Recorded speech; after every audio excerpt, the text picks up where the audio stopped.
सबसे पहले एक बड़ी खबर, 3 नए बिल बन गए हैं कानून। राष्ट्रपति द्रौपदी मुर्मू की तरफ से स्वीकृति दे दी गई है। भारतीय न्याय संहिता 2023, भारतीय नागरिक सुरक्षा संहिता 2023, भारतीय साक्ष्य कानून 2023।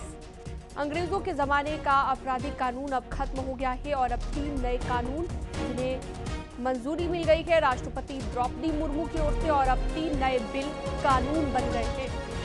तो सदन में पेश किए गए थे ये तीनों बिल और अब राष्ट्रपति की मंजूरी के बाद राष्ट्रपति द्रौपदी मुर्मू ने स्वीकृति दे दी है और अब ये तीनों बिल कानून बन गए हैं। अंग्रेजों के जमाने का आपराधिक कानून अब खत्म हो गया है। तो तीनों बिल सदनों से पास हुए थे और उसके बाद अब जो आखिरी प्रक्रिया रहती है राष्ट्रपति के हस्ताक्षर की, वो भी पूरी हो गई है। सुशील पांडे ज्यादा जानकारी के लिए हमारे साथ फोन लाइन पर जुड़ गए हैं। सुशील, इन तीनों बिलों के अब कानून बनने के बाद क्या क्या चीजें बदल जाएंगी, क्योंकि कहा जा रहा है कि अंग्रेजों के जमाने का आपराधिक कानून अब खत्म हो गया है।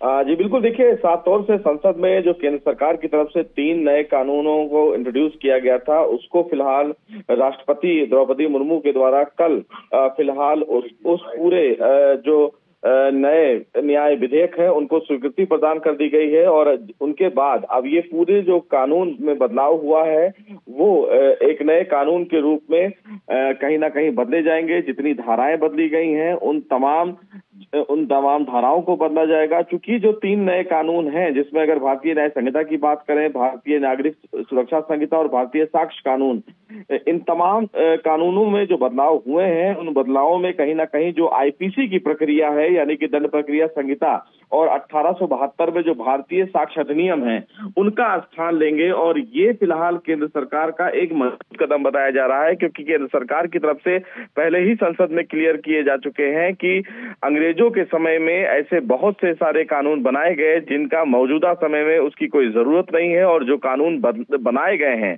उन कानूनों में बहुत ज्यादा बदलाव की आवश्यकता है। यानी कि जैसे पहले कानून देशद्रोह था उसको राजद्रोह में बदल दिया गया है, पॉक्सो के एक्ट में बदलाव किए गए हैं, आईपीसी में जो रेप के प्रोविजन है उसमें बदलाव किए गए हैं, मोटर व्हीकल एक्ट में बदलाव किए गए हैं। तो इन तमाम चीजों को मौजूदा परिवेश के आधार पर कानूनों में बदलाव किए गए हैं, लेकिन राष्ट्रपति के द्वारा स्वीकृति देने के बाद ये अब कानून प्रभावी हो जाएंगे। यानी कि अब वो जो भी नया अपराध अगर अब होता है देश में तो वो नए कानूनों के दायरे में ही आ जाएगा, और उस कानूनों के प्रावधान के तहत जो सजा में बदलाव किया गया है वही सजा अब अपराधियों को मिलेगी। तो ये एक मजबूत कदम केंद्र सरकार के द्वारा माना जा रहा है, क्योंकि कानूनों में बदलाव करना केंद्र सरकार का एक बड़ा कदम है। क्योंकि आज की स्थिति और परिवेश को देखते हुए न केवल कानूनों में कुछ बदलाव किए गए हैं, बल्कि अपराधों को और ज्यादा कठोर और सजग बनाया गया है, ताकि अपराधियों को अब अपराध करने समय में हुए बदलाव को देखते हुए ये जरूरी भी हो जाता है कि कुछ ऐसी चीजें उन्हें हटाया जाए, कुछ ऐसे आपराधिक कानून जो अंग्रेजों के जमाने के हैं उन्हें खत्म किया जाए। बहुत शुक्रिया तमाम जानकारी के लिए आपका सुशील।